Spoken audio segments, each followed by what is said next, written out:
बहुत समय पहले की बात है। एक गांव में बिरजू नाम का एक गरीब किसान रहता था। उसका बहुत छोटा सा परिवार था। उसके परिवार में एकमात्र उसकी बेटी थी, जिसका नाम लाली था। बिरजू ने बहुत ही शौक से लाली को शहर में पढ़ने के लिए भेजा था।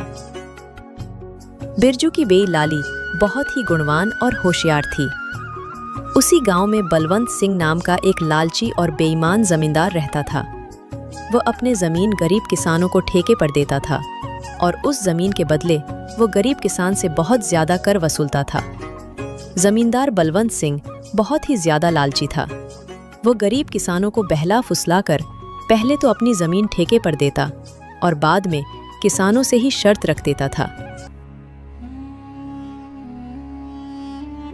इन गरीब किसानों की भी क्या जिंदगी है।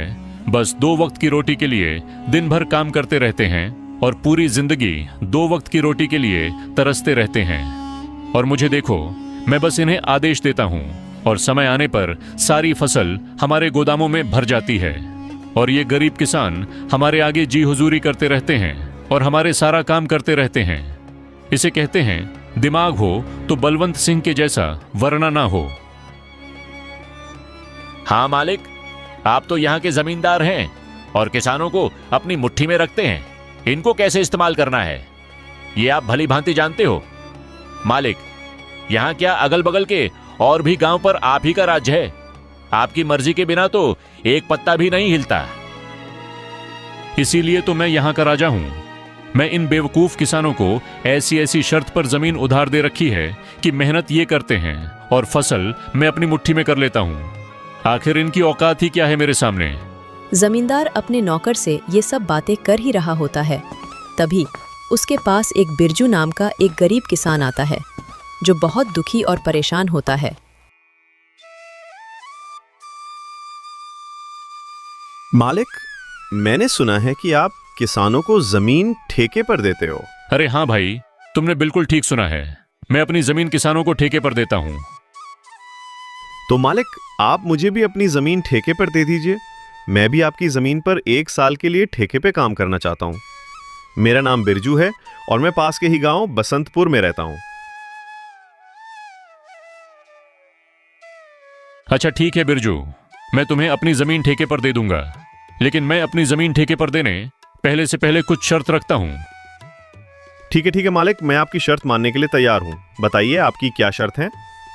शर्त यह है कि तुम्हें मेरी जमीन पर काम करना होगा और 1 साल के बाद उस जमीन पर जो भी फसल उगेगी उसका आधा हिस्सा तुम्हारा होगा और आधा हिस्सा मेरा होगा। जी ठीक है मालिक, मुझे आपकी शर्त मंजूर है। जमींदार से जमीन की कागजी कार्रवाई करने के बाद बिरजू अपने घर चला जाता है और अगले दिन खेती करने के लिए उस खेत में पहुंच जाता है। चलो, अब जमींदार साहब से जमीन तो ले ली है, अब इसमें खेती करना शुरू कर देता हूँ। उम्मीद है इस जमीन पर अच्छी फसल होगी। मुझे इस जमीन पर बहुत मेहनत करनी होगी, तभी मेरे लिए कुछ बच पाएगा। बिरजू उस खेत पर दिन रात मेहनत करके फसल उगाता है। कुछ महीनों बाद गेहूं की फसल उगकर तैयार हो जाती है और बिरजू गेहूं की फसल की कटाई शुरू कर देता है।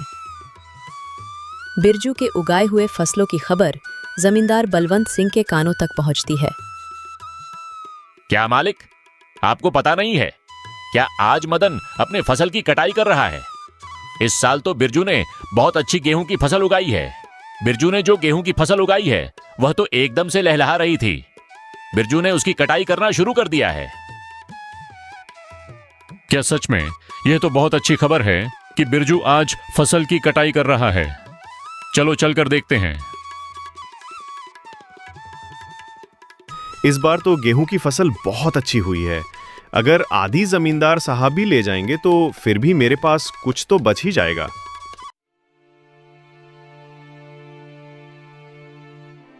अरे बिरजू, तुमने तो फसल तैयार कर दिया और इस बार की फसल तो बहुत अच्छी लग रही है देखने में। हाँ मालिक, इस बार मैंने गेहूं की फसल लगाई है। इतनी अच्छी गेहूं की फसल उगाने के लिए इस बार मैंने अपना खून पसीना एक कर दिया है। मैंने दिन रात मन लगाकर इस खेत में बहुत मेहनत की है, तब जाकर इतनी अच्छी फसल हो पाई है। इसलिए अब तो मैंने कटाई भी शुरू कर दी है। अरे ओ बिरजू, ये तो मेरी उपजाऊ जमीन का कमाल है। तुम्हारी मेहनत से कुछ नहीं हुआ है। उपजाऊ जमीन के कारण इतनी अच्छी फसल हुई है। तुम्हारी मेहनत हो या ना हो, फसल तो अच्छी होनी ही थी।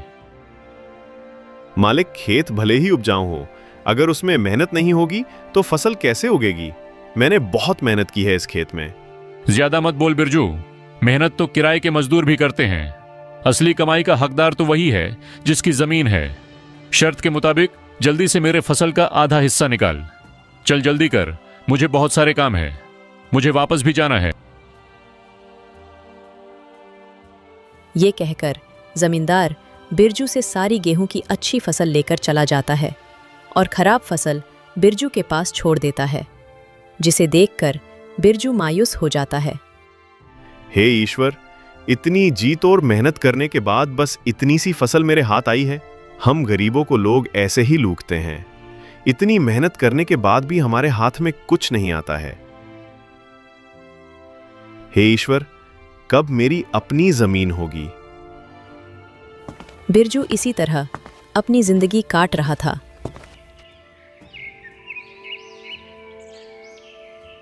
कुछ महीनों बाद बिरजू की बेटी लाली, जो शहर पढ़ने के लिए गई थी, वापस गांव आ जाती है। वापस गांव आने पर जब उसने गांव का नज़ारा देखा तो उसे बहुत दुख हुआ।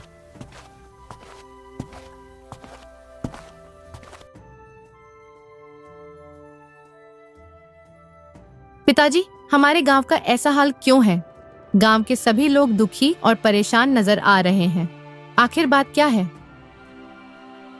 लाली बेटा, इस गांव में गरीब किसान की यही किस्मत है। जमींदार बलवंत सिंह जैसे लोग हमारी गरीबी का फायदा उठाते हैं। मेहनत हम करते हैं और उसका फायदा जमींदार बलवंत सिंह जैसे लोग खा जाते हैं। हमारे पास ना अपनी जमीन है और ना अधिकार। हम गरीब किसान बस मेहनत करते हैं और भूखे रहते हैं। किसानों की ऐसी दयनीय स्थिति को सुनकर लाली बहुत दुखी हो जाती है। पिताजी, आप चिंता मत कीजिए। अब मैं आ गई हूँ और यह अन्याय अब और नहीं चलेगा। आज से मैं आपके साथ खेतों में काम करूंगी और उस लालची जमींदार को उसी की शर्तों में बांध दूंगी। मालिक, अब से मैं पिताजी के साथ खेतों में काम करूंगी। अगले ही दिन लाली जमींदार बलवंत सिंह के यहाँ पहुंच जाती है।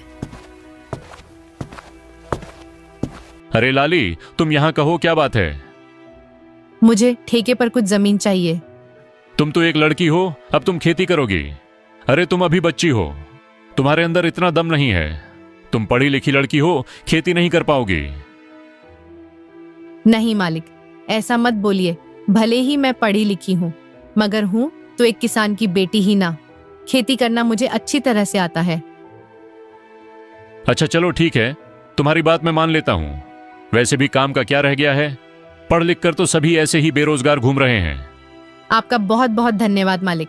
अरे धन्यवाद बाद में दे देना, पहले मेरे नियम और शर्तें को सुन लो। आपकी क्या शर्त है मालिक, बताइए।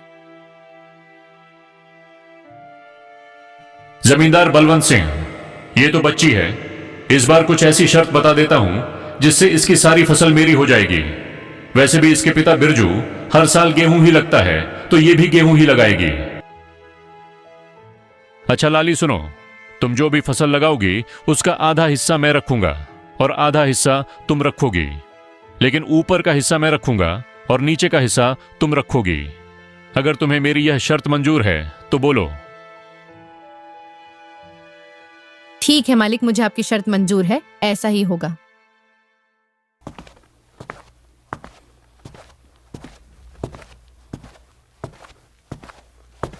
अगले दिन से लाली अपने पिता के साथ खेतों पर काम करना शुरू कर देती है। लाली ने इस बार धान की बजाय आलू की फसल लगाई और कुछ महीने बाद फसल तैयार हो गई। आलू की फसल इस बार बहुत अच्छी हुई थी। अब लाली और उसके पिता दोनों खेत से आलू की फसल निकालने लग जाते हैं।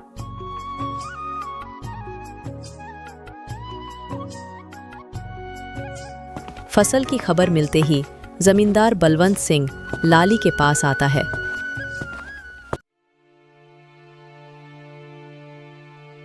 अरे लाली, शर्त तो याद है ना तुम्हें?